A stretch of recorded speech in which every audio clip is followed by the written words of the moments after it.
All right. Hey, shugE, thank you so much for being here. This is the Musician Circle podcast. We're just going to chat, I guess, a bit about your experiences and your life in music and what brings you to where you are now. And yeah, we're just going to connect and discuss through the process. So tell me a little bit about yourself, where you come from, Right on. and how music has been interweaved into your life and story.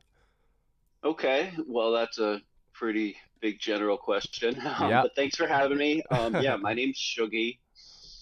I'm a musician based out of Minneapolis, Minnesota. I've been performing for a long time. Started really seriously performing in the mid 2000s. Toured the country often, once or twice a year, usually at least for many years. Mm-hmm. Was in and out of numerous bands, ran a record label based out of Minneapolis called Anti-Civ Records for a handful of years, and then life got in the way, and I had to go on hiatus and deal with life, which included a lot of uh, a lot of hiccups, including my union went on strike, and I had to deal with a child custody battle. Right. So I stopped performing for about a decade, and then I came out of hiatus last year, Mm-hmm. put out some new music, started performing again this summer. I went on tour twice for the first time in 12 years, Mm-hmm. and it's been fantastic. Super cool. Uh, yeah, so I guess tell me a little bit about. I'm interested to know, where or what like having a music label. What does that mean to you? Like, why was that something that excited you, and what does that represent to you in the world of music? Well, Anti-Civ Records was a very unconventional record label. It Mm-hmm. was very much rooted in like DIY punk community ethics. Mm-hmm. It was technically a nonprofit.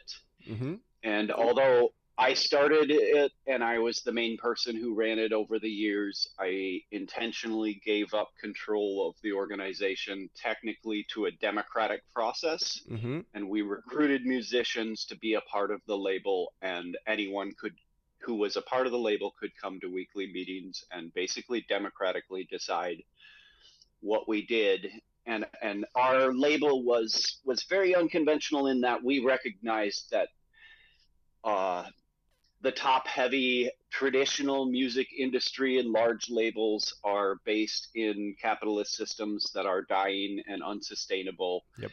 And not only did we want it to die, but we wanted to help kill it, and Mm-hmm. basically help democratize access to everything from booking, touring, promotion, distribution, Mm-hmm. so that more independent musicians can just help each other out and not Yeah. need, you know, that old antiquated corporate system that, Totally. in my opinion, doesn't do much good anymore. Yeah, I mean, I agree. I don't, in some ways, I don't even know if it did any good in the first place. I feel like it just, like, it took advantage of musicians, and it basically is just throughout the history of the music industry is just, manipulated artists and musicians into, I guess, a product of an industry that then has just disposed of them when it's ready to.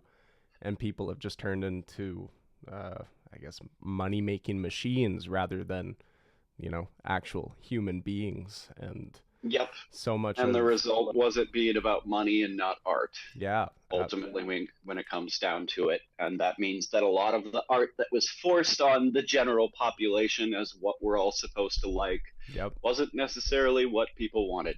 yeah. I mean, it definitely, I, in some ways, it's like, that's a really interesting thing to say in terms of like what people wanted. Because I like working in entertainment now, I'm noticing sometimes that in some ways people don't even know what they want, and that when you give it to them they kind of just maybe accept that, sure, I guess this is what I wanted all along. But it's kind of now, especially just in the climate of world that we're living in, it's kind of, we're in the stage of, I guess, asking the question of what is it that we as people really do want. Are we tired of just being force fed music and media and art and entertainment that isn't necessarily positive or beneficial for who we are? Or are we ready to, I guess, step up and step into actually creating the creation that we would like to see? And I love how, your label and your brand really represents that as well. So that's super cool, man. Yeah, thank you. Of course. Yeah, So I definitely agree with all of that. cool. Um, yeah, a lot of popular music for decades was corporate driven, and what was popular was often just fabricated Yep. and not Mm. really, democratically or grassroots swelled up from what people really wanted as innovative art. And I believe that most people actually want innovative art. Totally. And I mean, yeah, we all at the end of the day just want something that we can connect to, I think as well. It's like so much of what we see in music and art nowadays is just absolutely manufactured, where the art and the artist are two different things. And while a lot of people will maybe appreciate the art, you kind of look in instances of, I don't necessarily need to name drop, but guys like Chris Brown and other sort of bigger artists who, sure, they put out good music, but who are they and what do they represent, and what does it say about us if we actually, support that sort of image and that kind of brand. And yeah, it's a bit of a strange climate in music and in the world today. Yeah. And of course, it's complicated. There is plenty of popular music that is innovative and Mm-hmm. good, but that doesn't. I don't think it's because of the systems that we're talking about. These are exceptions to the rule. Yeah, totally. Nice. So I guess obviously like punk really ties into the concepts and themes of like anti-industry and that sort of uh I guess thought process. So what brought you into the world of punk? I'm curious to know that. Oh man, I didn't expect a question like that. Yeah. That's a tough one. I Yeah. guess when I was younger, I was involved with a lot of like DIY music community kind of stuff. Mm-hmm. Like when I wasn't old enough to go to bars, Mm-hmm. I started going to DIY punk house shows and like Cool. uh, DIY venues, basically illegal music venues that were all ages. And that was the punk community in Minneapolis. And I ended up, our record label ran a warehouse space that was technically illegal for a while. And it was a Wow. very popular venue that very popular bands played at. Hmm. So I just got sucked into the punk community, even though I personally never really made music that I would call punk. I just always was a part of and welcomed by that community, Mm-hmm. and it didn't take me very long to realize that like punk music and punk community and punk ethics and DIY ethics aren't necessarily the same thing. Yeah. Like all sorts of art came up through that community, all kinds of music, everything from traditional bluegrass and folk music to noise music to indie rock. Hmm. Our label worked with every genre imaginable, even like hip hop and Wow. yeah.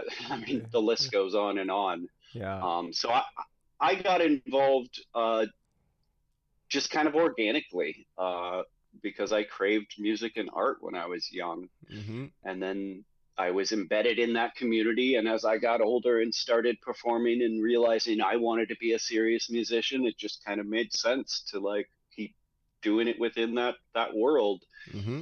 And it kind of shaped my opinions about the industry and how to be a musician and just naturally moved us towards creating something like Anti-Civ Records.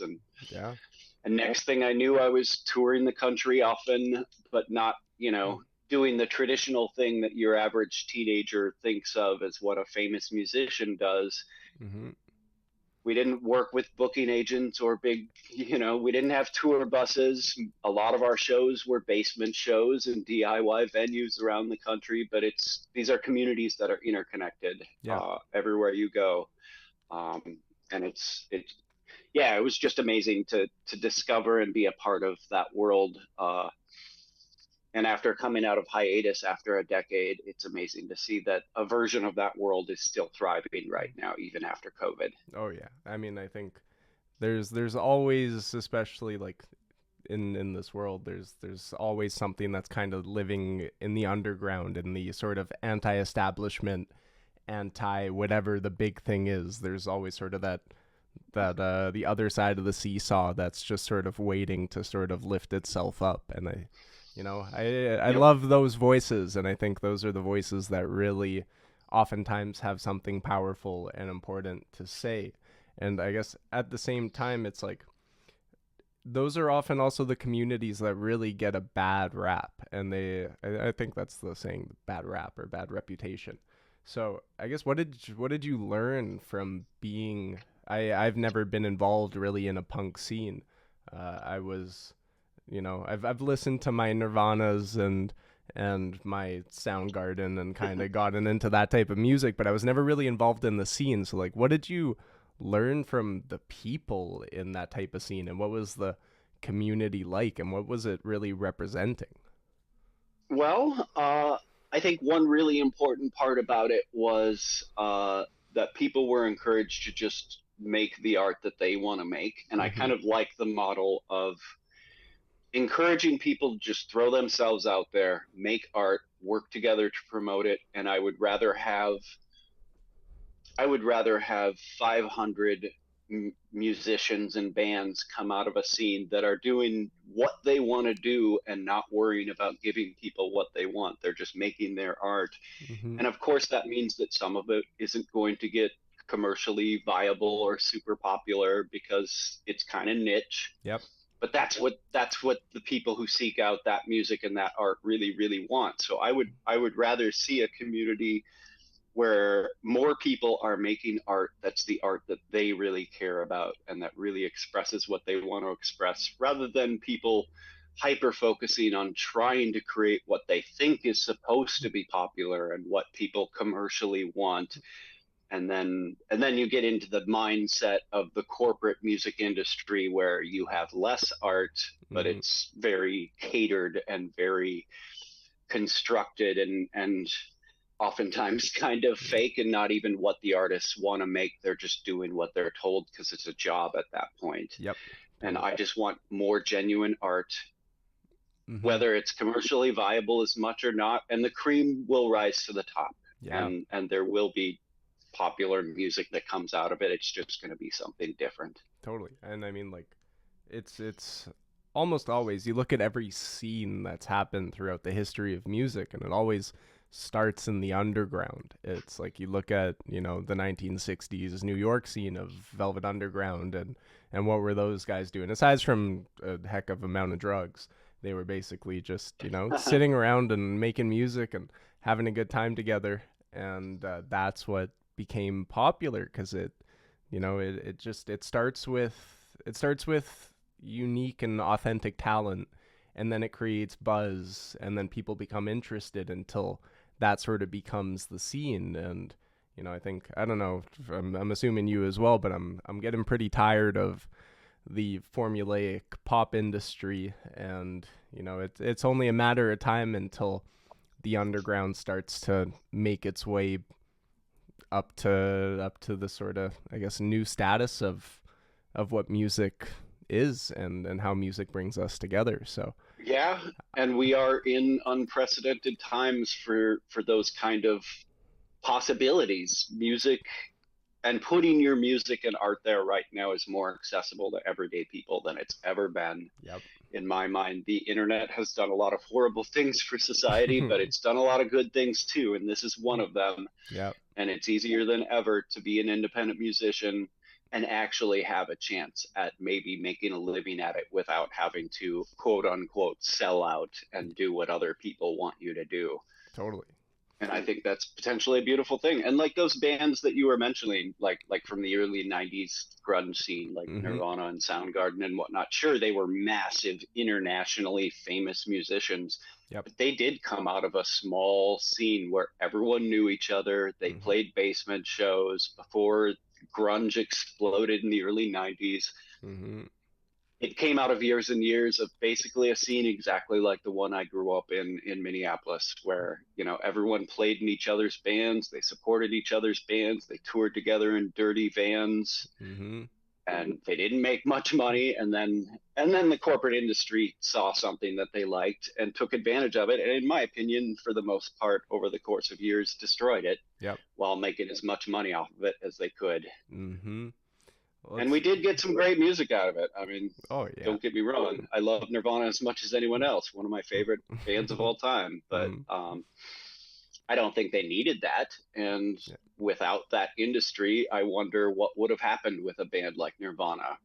You know, Yeah. would Kurt Cobain maybe still be Mm. alive, for example? I know that's kind of a Uh, crazy tangent to go off no, on, but I mean it's true just though. something to think of. Yeah, it's uh, it's a great question. Would Kurt Cobain still be alive? Honestly, I rest in peace to Kurt. That's really that's it there. Yeah. Yeah, I guess something that a lot of people forget is like you, as you mentioned there, looking back at those older scenes, like the way these things start is by communities of musicians bringing one another up and working together and supporting one another, and just that sense of camaraderie that comes with being a part of a growing scene that I feel like nowadays is also kind of non-existent, which is probably in part to a few things, but one big thing is the the way the internet has impacted music, and how with such a competitive online market, everybody's trying to upload, everybody's trying to get streams, everybody's fighting for the same amount of attention that's out there. It's sort of become a dog eat dog sort of world. So with that, I guess where Yeah, the you just touched on a whole lot of things. for sure. Yeah, we live in a really, really interesting time for music. Yeah. Like what I was saying before, I feel like there's more access to get your music out there. But yeah, we're also dealing with just coming out of COVID, for Mhm. example, and live music kind of died for quite a while. And now that it's kind of back, I'm assuming most cities are similar to mine in that after COVID, a whole lot of really good music venues that were accessible to local musicians and independent musicians went under during Mhm. COVID. So there's a bit of the piece of the puzzle missing there. Yep. And then there's a lot of young kids who a couple years of their life were really basically in a way taken away from them by COVID. Mhm. And for some kids, those were the years where someone like me started discovering the local DIY scene and going to basement shows and warehouse venues, and they didn't have that. And I feel like that's having a ripple effect right now in that there isn't the scene of amongst young people, from what I can tell, at least here in my city in Minneapolis, isn't the same as it was for me when I was that age. Kids aren't really seeking that out like they used to, and the internet has Mhm. kind of replaced that in a lot of ways. And then we get to what you were talking about, people kind of over rely, in my opinion, on the internet in their quest to get their art out there. Yep. And they hyper focus on how many Spotify streams they can get or how many, views they get on their YouTube videos. And yeah, there's something to that. And Mhm. every now and then someone goes viral on the internet, but going viral on the internet and becoming a famous musician, or even just going viral enough to where you can make a living at it and start touring and have enough fans just because you went viral on TikTok or Instagram or YouTube, it's about as likely as winning the Powerball. It's Yep. still not really a viable option. Yep. So I think a lot of people are really hyper focused on the wrong things right now, and it's really naive. And there's a lot of neglect of building in real life fan bases, which, in my opinion, the internet has created a lot of ways where you can do that you couldn't do 10 years ago. And Mhm. people are getting creative, and that's awesome. And Yep. that's super cool. Yep. But it doesn't mean that certain musicians can just stop the real life grind and stop performing live, or once they get to a certain point, hitting the road and maybe going on tour. Yep. Like, I've put a lot of work into my internet presence since I came out of hiatus a year ago, but I still have gained way more fans just by playing as many live shows as I can and going on tour a couple times in the last year than the internet would ever do for me. I Yeah. wouldn't say no if something kind of went viral online, but I'm not going to bank on that or really pursue it. I'm going to grind and meet and recruit my new fans one at a time. Yeah, totally. And I mean, it's like social media, I think, as well, has gotten people so fixated on the quick fix. And it's like, people expect Everybody's that. looking for a shortcut. Yeah, totally. It's like everybody's waiting for even, and I'm a victim to it as well. When I first started sort of getting into music, I mean, I think what I was shown to start with kind of 10 years ago when I started pursuing a career was that the best way to do it was by getting something to go viral and go popular. And then I started to recognize how, in a lot of the people who I saw gaining that sort of overnight success, that didn't necessarily equate to longevity. Sure, they would get Yep. this sort of big burst of fans and everything overnight, but then, you could still kind of sense this sort of lack of fulfillment from the artist. And sort of by watching that path and coming to understand it, I guess that's what sort of brought me full circle to this podcast, is that I realized that, from these local scenes, from these small scenes that everything started from, it was the individual connection that we actually create with people that I think a lot of artists have forgotten about because they've become so fixated on the idea of having 10 million fans that they've forgotten what it means just to connect with one person. And Absolutely, absolutely, understanding that. and that doesn't mean we should neglect the internet Yeah. and getting streams and whatnot. Like these are tools in our toolbox. You Yeah. just shouldn't hyper focus on that as your only way. um, Yeah. like I have a weird example. I have some friends who are in a band here in Minneapolis, and it was a small indie band. They were really good, but they broke up almost 10 years ago. Mm-hmm. And then during COVID, one of their songs kind of went viral on TikTok, Mm-hmm. and a record label, kind of a big one, swooped in and offered them a big chunk of money to get back together and record an album and do a little tour, opening for another band. Mm-hmm. And they talked about it and they decided to do it. But in my opinion, they took the right route. They decided to not focus on trying to, continue with going viral online, and they just hit the road and played live shows Mm-hmm. and did it over and over and over again.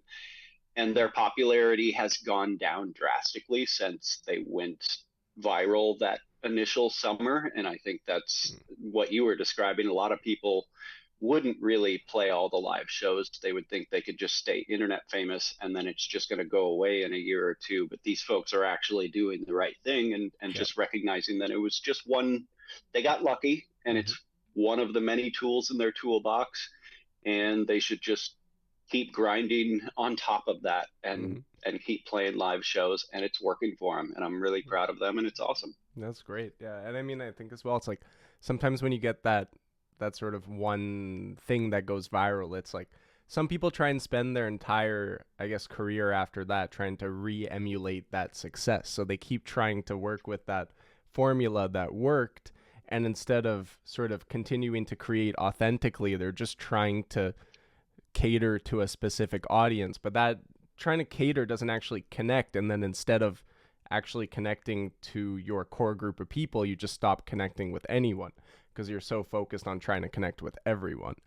And I think Yeah, by and then you turn into someone who's just trying to come up with conspiracy theories of how they can game the lottery. yeah, basically. And it sort of turns into this, I guess, underlying self-fulfilling prophecy of why does nobody listen to me and why does nobody care. And then it's unfortunate, but yeah, it's super cool to hear that your friends were, I guess, they took a really smart path and just recognizing that, it's really Yeah. about continuing that connection. And it's that it brings sort of in the idea of 1,000 fans, and how if you can have 1,000 people who truly support you, then you're golden and you're good, and you can just keep going. And yeah, a 13-year-old scrolling through TikTok who sees a funny TikTok, likes it, and then maybe follows you because of that, but then sees your next one's like, oh, that doesn't represent the other piece of content. It doesn't necessarily mean they're a fan of you. They're just excuse me, a Yeah, teenager exactly. who had a laugh. Sometimes it really is just a flash in the pan, and that might be all it is. Maybe it's not, but maybe it is. Yeah. So yeah, I guess out of curiosity, like within your scene or within your hometown, like what are you seeing these days happening? You know, what's do you notice anything sort of bubbling up in the woodworks that's Yeah, yeah, actually, I am incredibly optimistic looking at what's going on in the music scene here in Minnesota. I really feel like we're kind of entering a weird little golden age where yeah, independent musicians who aren't really famous outside of our region, but they're gaining traction, are really building a community here in the Twin Cities right that's now. cool. I don't really understand totally how to explain it, but yeah, after COVID, there was a certain point where it became really clear that people were really coming out for live music again. Mm-hmm. Um, and the scene started exploding. But what I'm really seeing here in the Twin Cities scene that I appreciate the most is a sense of camaraderie in the local music scene. I'm involved with a lot of local like groups. Like I'm in a singer songwriter challenge group that some pretty well known local musicians are a part of, Cool. and we all connected online. And it didn't take long after I got involved with that for me to start meeting people in real life, and people start booking shows with each other and start encouraging each other. And the thing that encourages me the most is that I really honestly feel like there's a mentality of like the rising water raises all ships rather than competition. Right. People understand that it's it makes more sense to encourage each other. There's room for all the art, and it's not a competition. Yep. You don't have to be a dick to each other to succeed as an independent musician. And in fact, I think it's quite the opposite. If you're a dick to other musicians and you treat your local scene like it's a competition and you need to win and other people need to lose, then Mm-hmm. you are going to lose Yeah. because we're doing this together. Yeah. And and and it's just not a competition. Totally. And I feel like that's what's really fueling the growth of the scene here in the Twin Cities. That's And super. I keep meeting people and discovering new bands, and next thing you know, they're coming to my shows, I'm going to their shows, and then we're booking shows together, and everybody's shows get bigger and everybody gains a bigger following, and the entire scene rises up. And that's what I'm seeing right now here in Minneapolis. Yeah. It's funny how like the musician's ego is actually in some ways the greatest form of self-sabotage, because it's like a musician will think that because they or with this sort of self-inflated ego, they think that by elevating themselves above others, it's actually going to be the thing that helps them the most, when in actuality that is the thing that tends to be the death of most musicians, is how highly they think of themselves. It's Yeah, yeah, and you can pick people out of a crowd. mhm. For example, someone comes to a show and they raise a stink over what order in the lineup their band is playing, and it becomes a problem at the beginning of the show, even though it was clearly communicated ahead of time. Mhm. Then at the end of the night, they argue about the money that they get paid, even though everyone's getting the equal amount of money that got split up at the door, and it's based on how many people we got to come to the show. Mhm. And then you also think back and realize that the only person in that band that stuck around to watch the other bands was the person who was sticking around to get money, and everyone else just noped out and didn't support the other musicians. Right. And people resent that kind of behavior. When you're a dick to other musicians are going to be less likely to support you. And Yeah. if you're an independent musician, that's one of your biggest assets is the community around you, and Yeah. pissing off the community around you is pretty much, in my opinion, the perfect way to make sure that you're not going to succeed. Oh yeah. I mean, it's like it's people forget that at the same time, as much as music is, about talent, it's a business, and it's about who people want to work with. And you can be the most talented musician in the room, but if you're also the biggest asshole and nobody wants to be in the room with you, then you're never going to get invited to anything. And learning how to share the stage and share the spotlight and uplift others is so key to creating a long-lasting career, cuz you know, Absolutely. people might love your talent for about 2 years, but if they don't want you in the room with them, you're not going to book anything. And yeah, I think I don't know. It's just so key. Human connection is just so key to growth and to success. Yeah. And I think it's hilarious that I see this kind of behavior sometimes from people who they want to kind of pretend that they're like bigger than they are. Mm-hmm. Like the reality is they're not playing shows where they hang out in the green room and the people who come to see the show don't actually interact with them on a one-on-one basis. Yeah. They need to they need to meet people and talk to people. And if people see that they're dicks and they're not nice to even their own potential fans, then that's going to turn people off. Yeah. That used to be cool when you're like talking about someone who's super famous in the traditional old school music industry that we were talking about before. Mm-hmm. But that doesn't work for independent musicians who are trying to move up within a scene amongst peers. Yeah. I mean, it like it. There's that saying that's never meet your heroes, and I think that's really sad in some ways. How, I guess looking back at an old industry of music, and even film industry and any other industry where people are put on pedestals, it's it's just extremely sad and crazy how I guess in some ways we've accepted that the people that we look up to are just not going to care about us and are almost, more human than we are. And I think in some ways that's Yeah, kind that's of, really bizarre. yeah, in some ways that's kind of set the stage for, in my belief, what's to come next as well, is this sort of internal recognition as people and as human beings that, there is no greater than, and there's definitely no less than either. And it's really this equal playing field that we're all a part of, and learning how to, I guess, work together in this process of coming together as human beings. It's like, it's this, going back to your comment on how, you're sort of seeing this golden age come together. It's like, I absolutely agree that I think there's this beautiful artistic renaissance that's coming out of this big battlefield of conflict. There's these sort of people underneath all of it who are so tired, but also so ready to express something so beautiful. And I'm really excited to see what comes out of the next, I don't know, even I want to say decade, but even 100 years of music and art and creativity. I just think it's going to get better and better, and I'm super excited for Yeah, that. absolutely, absolutely. And I don't know, and it doesn't matter where your politics are, but you mentioned like just in the next 10 years. Yeah.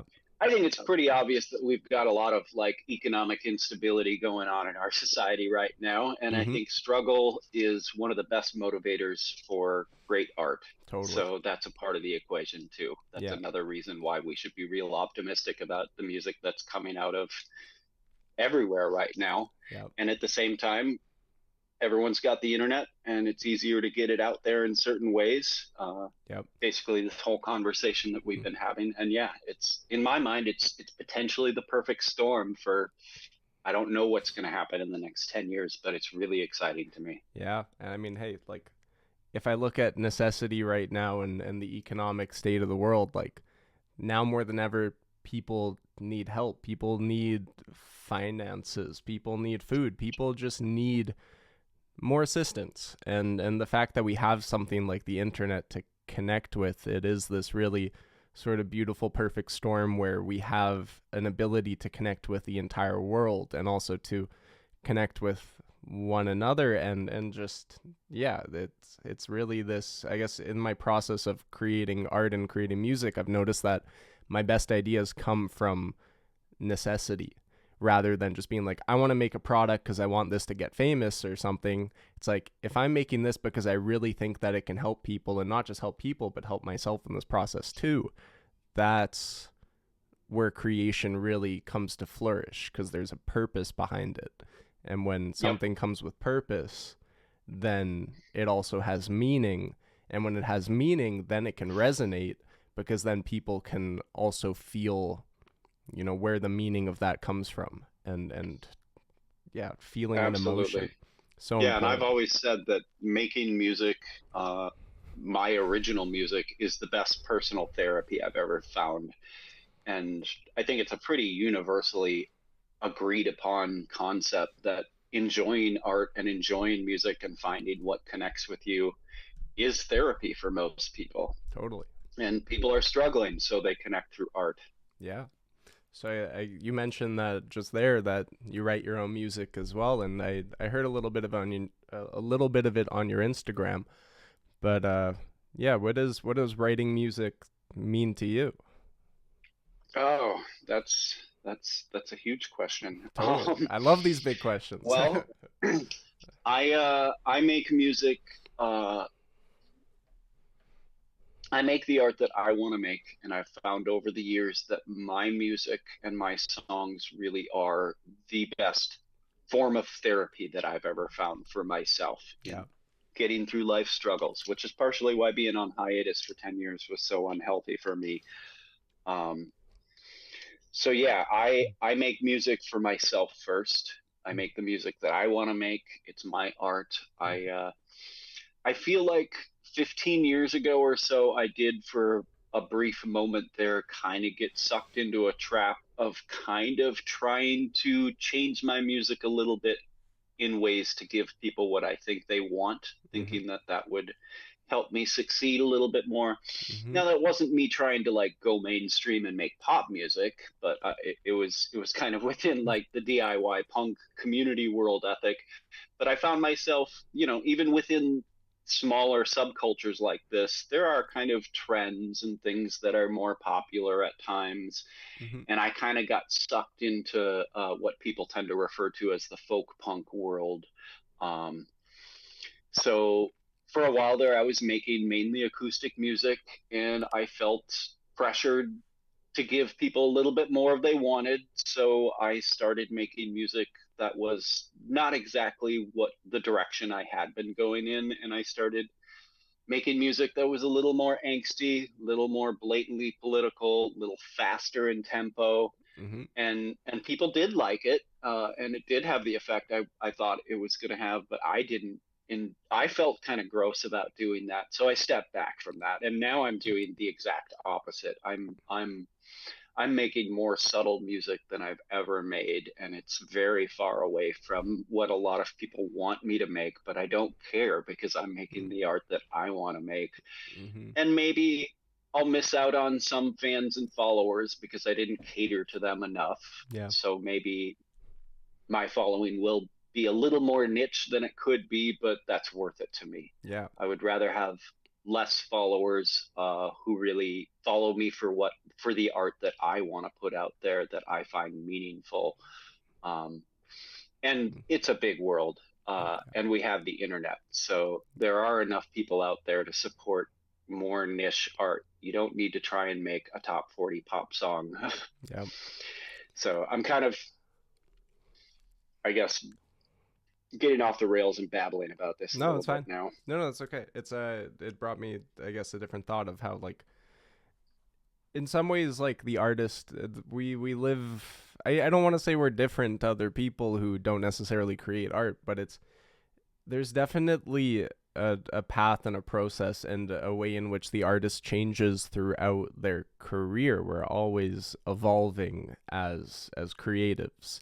You know, who we were Absolutely. and what I made and what you made 10 years ago isn't who you are now. And in some ways, it's actually insane for people to think that creatives are going to stay the same throughout their entire careers. You know, I think it kind of brings me to a different point of how I think there's a lot of people maybe nowadays who do get sort of stuck in the same type of mindset, and you know, there's probably some people who you can relate their mindset to what would have likely existed almost 2000 plus years ago, where you know it's that question of evolution and whether or not these are ways of thinking that really benefit us as a creative species. We are meant to evolve and to grow. And if we as Yeah, artists and yeah, as absolutely. creatives tell ourselves that we're supposed to stay one way, you know, that's a sheer recipe for disaster in the overall grand Yeah. scheme of. And we've all heard the cliche story of someone saying, I love this band so much. And then this new album came out and it just wasn't the same anymore. They changed what they were doing and I don't like them anymore. Yeah. And I just think that's immature and silly. Mhm. And if a band just kept putting out the same music over and over again, and I was a fan of theirs, I Mhm. think I would get bored by that. I want them to evolve. I want something new and interesting. I want to be surprised. And I think most people actually feel that way. Totally. So I think it's a trap to get sucked into the idea of, okay, I had a moment where I put out some music that was way more popular than what I did before that, so I'm going to keep replicating that, and Mhm. that's a huge mistake. Yeah, But not yeah. only as an artist and for your own mental health, but like even strategically, I think it's a massive mistake. Yep. Or I guess in what ways, if you want to elaborate on that a little. Oh, I mean, like, I honestly think most people don't want the like if they really like an artist, a musician or a band, and something that they put out, most people don't actually want them to keep just kind of replicating that and doing the same thing over and over again. Yeah. Most people are smarter than that, have better taste than that, and are craving something more meaningful than that. So I think most people do want it to evolve and be, and for their favorite artists to experiment a little bit and grow a little bit. Mhm. And I think the stereotype that a band just isn't the same anymore because they change and I don't like them anymore. I think that's a very loud minority of immature people who I don't care about that perspective. Yeah. and, Yeah, fair enough. and good art does evolve, and Yeah. good artists do evolve, and they do change, Mhm. and hopefully more in ways that is about the creative process and about putting out the best art that they want to express themselves rather than just giving people what they want, because that's boring, and I think most people actually get bored with that. Yeah. So so then I guess a good question to ask is what's next for shugE? What do you Oh feel like is next well. for you, man? Well, I came out of hiatus last year and I right away put out a studio album called First Winter, and it's slower and more subtle than my old, more indie rock and folk punk kind of stuff from before my hiatus. Mhm. Um, it's been really fun. I put out a live EP this last spring, and now I'm working on another studio album that's even further into the subtle acoustic, really kind of really sad music. Mhm. Not upbeat, not up tempo at all. Mhm.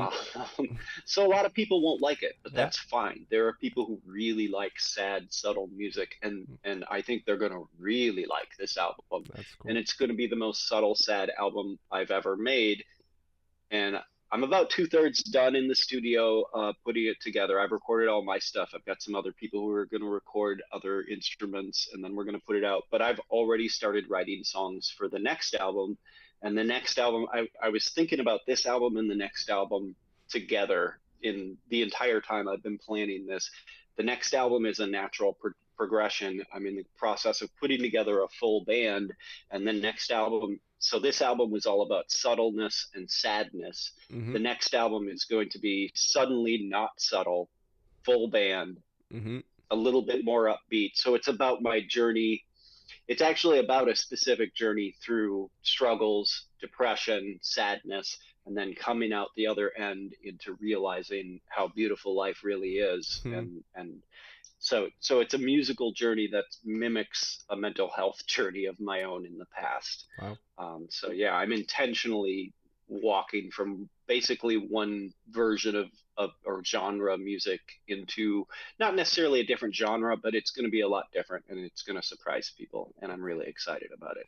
Yeah, that's an exciting pursuit, and I look forward to hearing it as well. Hopefully, if once the day comes for it to come out, and yeah, I'll support it in all the ways that I can too, as well through Studio Raphael and through the podcast and brand. And for me, building this and doing this is really about uplifting community and using, sort of as we were discussing, using the internet to connect and bring people together and elevate other people's music and creations, and just from where I was and where I started, it was really hard to go to the internet and try and find support, but constantly feel like I was being put down, and recognizing that, in some ways that's where the necessity or feelings of necessity start to come in and filling in a spot there that I felt was missing. So yeah, I look Right on. forward to Very cool. supporting Thank you. you in the ways I can, man. Yeah, absolutely. And just, I guess, another note on how you said that, some people might not like the down tempo stuff. It's interesting how, an artist will release an album and a lot of people will be like, oh, this is, I don't relate to this. This is not good. I love their first album. It's so much faster. And then something happens in a person's life that really affects them and they revisit somebody's art, and somehow that album then impacts them in a way that it didn't before, just because of a new experience that they went through.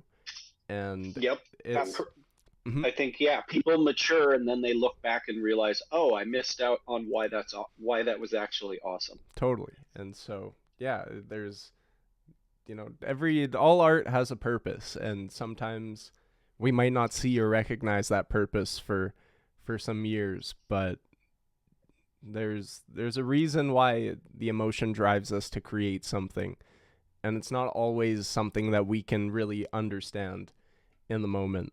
But I have no doubt that what you're working on will help others through the same things that you've gone through. And yeah, man, I Thank you. appreciate you sharing everything that you've shared with me today. I think that pretty much covers so much. It's crazy how much you can get done in almost 50 minutes of talking. But yeah, Yeah. do you have anything else that you just wanna share for whatever comes up for you? I guess it would be really dumb of me not to at least say my website Yeah, go uh, for it. while I'm on the podcast. You can find a lot of information about me, and you can find my music. I've got like 5 albums online right now and a bunch of music videos, and you can find it through shugEmusic.com, which is SHUGE music.com. Yep. And And yeah, thanks for having me of today. course, and I'll link anything you send me into the description as well. So yeah, Cool. shugE, I thank you think so probably much. just the Mhm. website is perfect. Cool. I'll get that done. And yeah, shugE, thank you so much for joining me, man. I look forward to continuing conversation from here. Let's see what comes up, and No problem. And I I'll look forward to keeping an eye out, and I'll be paying attention to your podcast. appreciate it, man. All the best. Take care. Have a good day. Thanks. You too. Bye bye. Thank you. See ya. Well, that was a beautiful conversation with shugE. Thank you so much again, man, for sharing your perspectives and ideas with us here. Um, yeah, it to me, it just brought up a lot about, you know, sometimes life and music and art, it can look bleak. The creation can look like it's in some ways self-destructing upon itself, but I really hope to see these conversations and this time as an opportunity to step into more. There's such an opportunity for us here as people, as musicians, as artists, as creatives, to connect and to uplift one another. And that's really what I stand for here. That's really what I'm about, is how do we support one another during these times. As a musician, artist, creative myself, as I mentioned, I've struggled to find community and to find people and to really bring something together, and having these conversations with people is really bringing a purpose back into music and into art for me that, I kind of forgot was there in some ways. So I'm super excited to continue this path and this pursuit of this podcast. Thank you so much for tuning in, anybody who listened.